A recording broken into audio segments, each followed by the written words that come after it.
नमस्ते। अभी जो लॉर्ड ऑस्टिन का विजिट हुआ था इंडिया में, तो उसमें मोदी जी ने एक थोड़ा सा क्लियर इंस्ट्रक्शंस अमेरिका को दिया है, जो कि अभी मीडिया में सिर्फ कुछ कुछ जगह में आया है कि जो यूएस के जो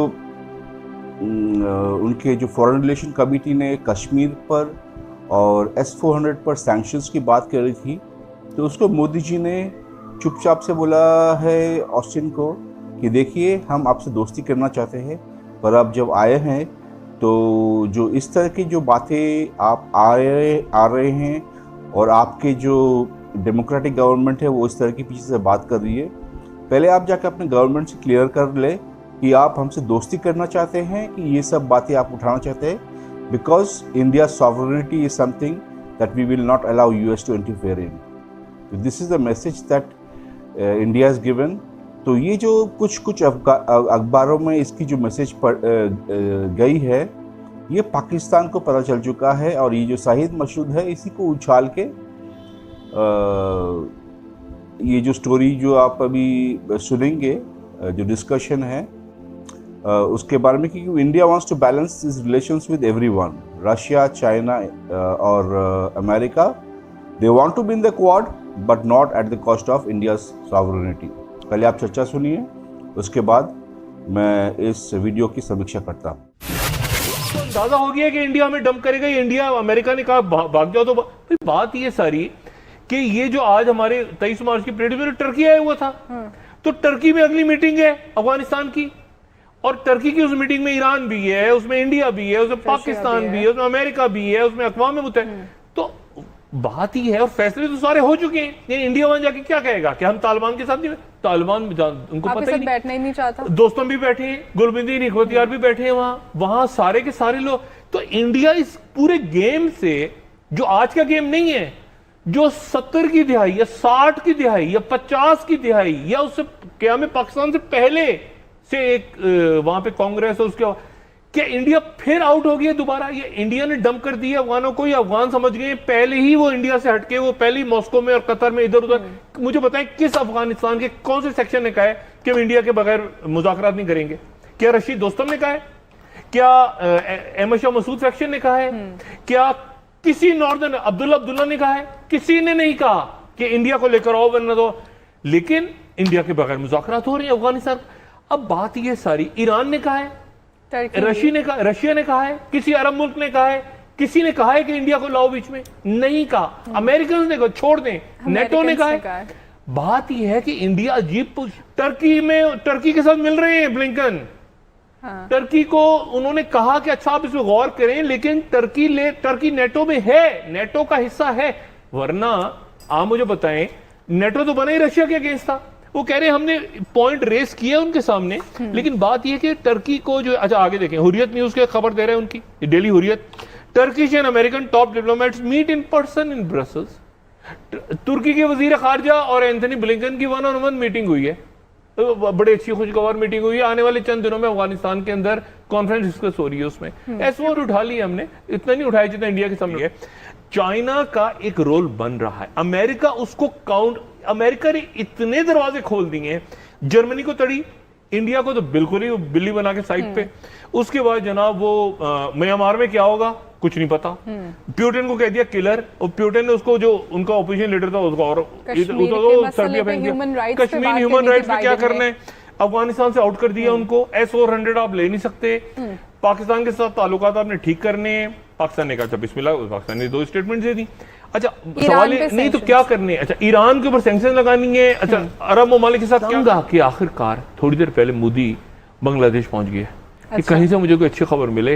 ये 50 साल हो गए इंडो पैसिफिक कमांड के सरबराह, उन्होंने कहा है कि चाइना और इंडिया के दरमियान बदतरीन ताल्लुकात हैं सफारती, और शदीद अदम एतमाद है दोनों के दरमियान। और यहां तक उन्होंने कहा है कि ये नए विलेजेस वगैरह तामीर हो रहे हैं दोबारा, उसकी भी अभी बॉर्डर एरिया, अगर थोड़ा सा टाइम है तो मैं, पाकिस्तान की जो पॉलिटिक्स है, पाकिस्तान की पॉलिटिक्स, इंडिया तो नहीं जा रहा अमेरिका के साथ दिल से, इंडिया नहीं जा रहा, इंडिया के दरमियान में फंस गया है। जो मैंने पहले बात की थी ना इंडिया दरमियान में इसलिए फंस गया है कि क्या इंडिया जो है, इंडिया के नेशनल सिक्योरिटी एडवाइजर को भी नहीं बुलाया, एनएसए को, अजीत डोभाल को तो नहीं बुलाया ना, कोरिया, साउथ कोरिया और जापान के नेशनल सिक्योरिटी एडवाइजर्स को बुलाया है वॉशिंगटन। इंडिया दरमियान में फंसा हुआ है कि ये S-400 जो सिस्टम है और बाकी सारा जो असला हम लेते हैं रशिया के साथ, इस वक्त तालिबान अफगानिस्तान का इशू भी रशिया इन्वॉल्व कर रहा है, और हम चूंकि रशिया के से दूर हटे तो उसका नतीजा निकला कि रशिया ने अपनी समिट में हमें बुलाया ही नहीं। कई मामलों पे अमेरिका और चाइना एक साथ हैं, आपको पता है क्लाइमेट के ऊपर साथ हैं, और क्लाइमेट को देख कौन रहा है अमेरिका से? आपको छोटी जो पोस्ट लगती है ना क्लाइमेट की, कि सेक्रेटरी क्लाइमेट कौन होगा? John Kerry.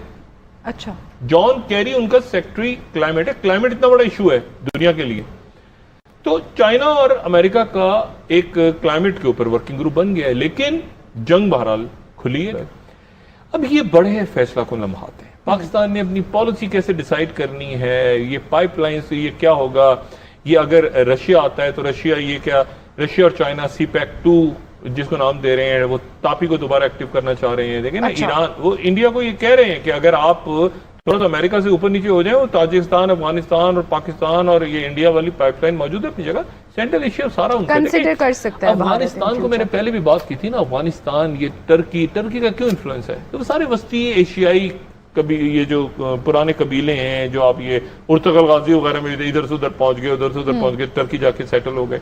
अब्दुल रशीद दोस्तम और अब्दुल्ला और हामिद करजई, इनके सारे कबाइल जो हैं ये सारे अफगानिस्तान, नॉर्थ का इलाका पूरा ये फैले हुए हैं सारे। टर्की का बड़ा इन्फ्लुएंस है, रशिया का बड़ा इन्फ्लुएंस है, अमेरिका तो एक जगह बना के बीच में आया हुआ है ना, लेकिन अल्टीमेटली वो सारे बैठे हुए एक साथ, उन सबको बैठाया हुआ है।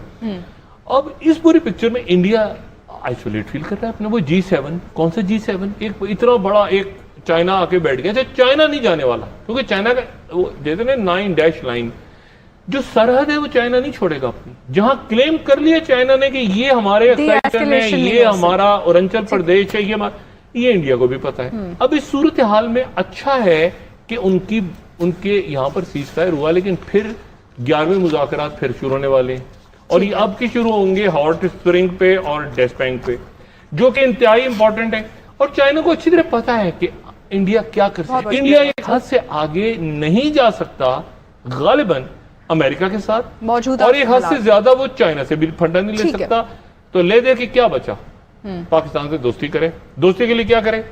सबसे पहले तो कश्मीर पर बात, तो वो 5 अगस्त तो पीछे हटाए ना, वही बाकी तो वो 5 अगस्त तो पीछे करे, और ये दोहरी शहरियत और बाकी दौरे लप्पे जो RSS के गुंडों ने मचाए हुए हैं, तो बाकी तो गए। और जो उनके जो थिंक टैंक्स ने जो खबरें जारी की और ये सब, वो तो बड़ी खौफनाक चीजें सामने आ रही हैं। और खास तौर पर बड़ी इंपॉर्टेंट जो चीज थी कि जो बाइडन कश्मीर में अमन को इसके साथ किस तरह रिलेट कर रहे हैं, ये क्या चीज है? देखिए, 2-3 चीजें बड़ी, एक तो ये है अमेरिका की ख्वाहिश के बरखिलाफ जो कॉन्फ्रेंस हुई है, क्योंकि अमेरिका ने उनको रिक्वेस्ट की थी कि आप कॉन्फ्रेंस को, उन्होंने हिंदुस्तान को नहीं बुलाया।